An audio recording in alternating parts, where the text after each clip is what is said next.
are shifting. There can be a new world order. We've got to unite the rest of the free world to do it. A new world order is emerging. They share a determination to create a new world order to better accommodate their own interests. President Biden talks of a new world order. If he's serious, he will need a strong dollar. Ang content na ating itatampok sa pagkakataong ito ay kakaiba na kinakailangan natin ng malawak na pangunawa patungkol sa bagay na ito. Ang paglalantad sa nakagigimbal na katotohanan sa paglitaw ng tinatawag na bagong ayos sa mundo o tinatawag na New World Order. Ating itong pag-usapan, mga kaibigan.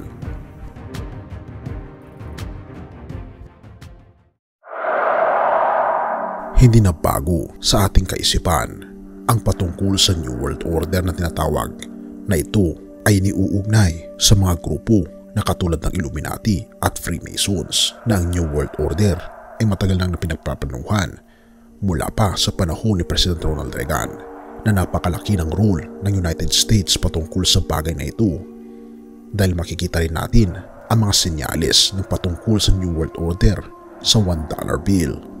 At kung ating mapapansin mga kaibigan sa mga pagkakataong ito, ang New World Order ay inuugnay sa One World Government, One World Currency at One World Leader na may kinalaman sa sinasabing 666 na binabanggit din sa libro ng Apokalipsis. At kung ating mababasa ang Apokalipsis, may dalawang halimaw na gagawa ng napakalaking hakbang patungo sa layuning ito.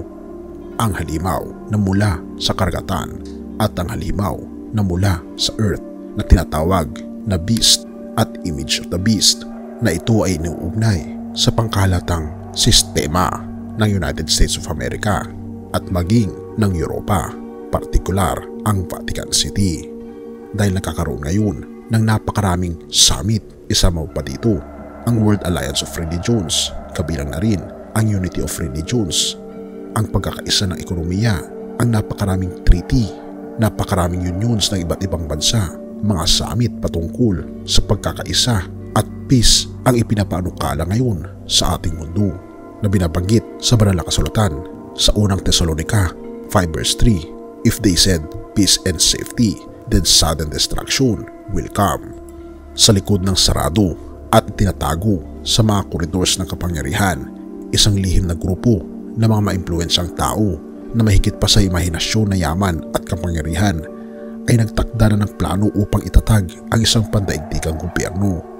Ang bagong ayos sa mundo kung papayagang magtagumpay ay maaaring sirain ang mga pundasyon ng demokrasya, individual na kalayaan at pambansang kasarinlan. Gayon na rin ang lahat ng relihiyon ay magkakaroon na rin ng centralized at magiging isa na rin ito.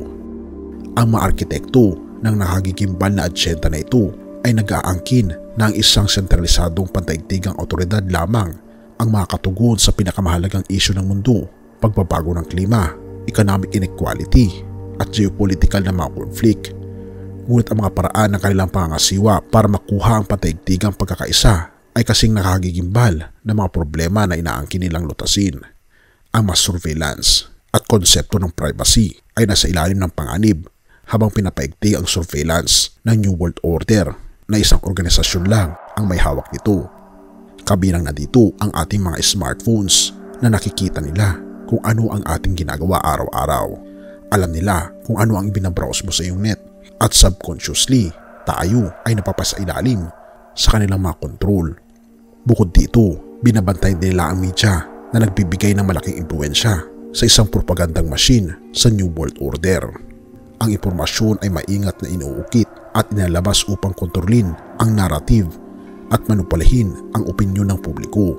Ang ilusyon ng pagpili sa proseso ng demokrasya ay nawawasak habang ang mga lider ng bayan ay sumusunod sa tugtugin ng hindi nakikitang mga nagtuturo.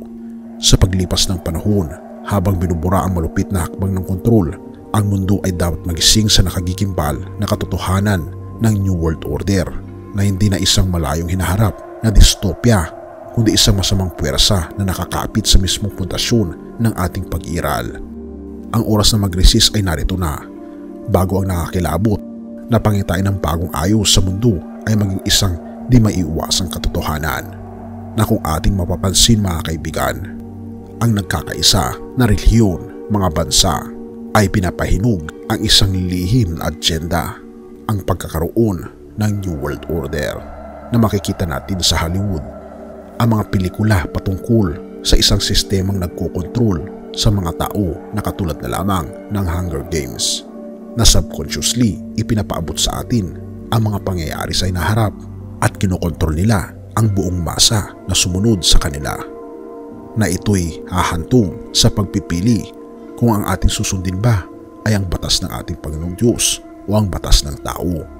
At very crucial ang puntong ito, sapagkat kung tayo ay papasakop sa gobyerno ng ating Panginoong Diyos ay susunod tayo sa 10 utos, ngunit iipitin nila ang ating loyalty sa ating Panginoong Diyos na magbibigay daan sa sinasabi ng Revelation 13 verse 17 na binabanggit dito, at walang maaaring magtinda o bumili malibang siya'y may tatak ng pangalan ng halimaw o bilang ng katumbas ng pangalan yun.